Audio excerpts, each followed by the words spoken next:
Welcome back to Morning Break and our first Brain Matters interview of the month with Dr. Randall Gates, a board-certified chiropractic neurologist and chiropractic physician from Gates Brain Health. And today we are discussing the rising rates of cancer in young people. The question that we should start off with, though, is it just our perception that cancer in young people is rising, or is that actually a fact?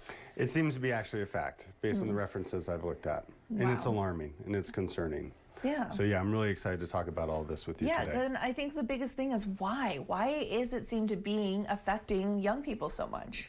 Great question. We don't really know. There are many different hypotheses as to why, whether it's artificial light disturbing our melatonin production, the toxins in our environment, our food supply has changed, stress, nose. Yeah. Yeah. Yeah, and with everyone having maybe like a different type of cancer, different life circumstances, it is hard to find a direct correlation when you're looking at so many different types of people in cancer diagnosis. The other question that we wanted to talk about is when you compare what types of cancers the younger people are getting, is it similar to what older people are getting and they're just getting it at a younger age, or are we looking at different types of cancer? Good questions. They can be similar types of cancers, but a lot of the pathologists are saying that they seem to have a different manifestation than the other types of cancer. And what's really interesting is that we're making progress with cancer in the older age demographics.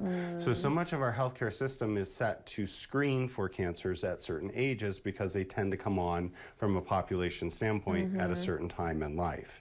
And those screenings, they do seem to be having benefit, and initiatives like not smoking have been really effective. We do know factors such as obesity can increase our risk for cancer. But what we're seeing is that the reports, at least for a lot of these young individuals who are getting cancer, is that they're not obese. So again, we're early on, we're trying to figure this out. So I'm not saying that I have all the answers on this, but this is now being discussed.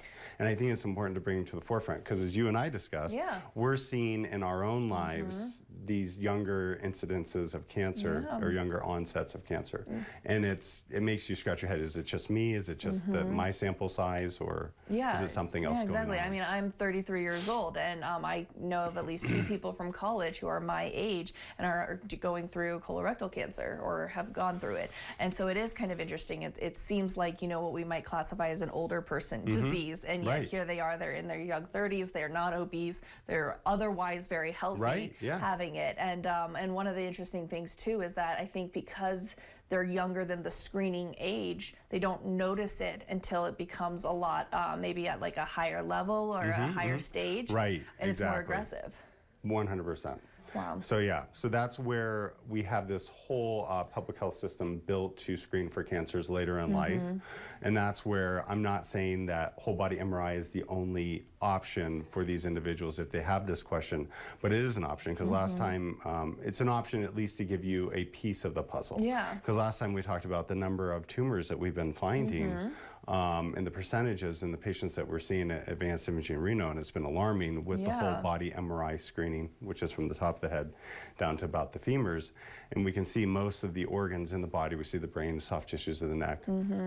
And we've just been really flabbergasted by how many types of cancers we're catching. Yeah, especially because when you think about a lot of your patients, they're not necessarily coming in because they already know they have a tumor. You know, it's not something that even is presenting a lot of symptoms that might be associated with cancer and a tumor. And most of them were completely asymptomatic, and they're just doing this as a general health checkup. Wow. So that's where whole body MRI screening is gaining ground. The Gallery test by Grail Labs, it's not FDA approved, but a lot of people are discussing that. So I'm not saying this is a perfect solution because I know the public health community is very adamant that we don't have enough research yet to employ a whole body MRI and the Grail test nationally, but a lot of people who are worried about this issue because lots of times these cancers seem to be asymptomatic in these younger populations. Yeah, and you certainly want to be able to catch it as soon as possible. So I will put all of your information, Dr. Gates, whether it's Gates Brain Health or Advanced Imaging Reno, on our website, colotv.com, so you guys can go ahead and check it out. And if you have any questions, comments, or concerns, you can definitely reach out to Dr. Gates. So thank you so much for being here. We appreciate it. Thank you guys for watching. We'll be right back.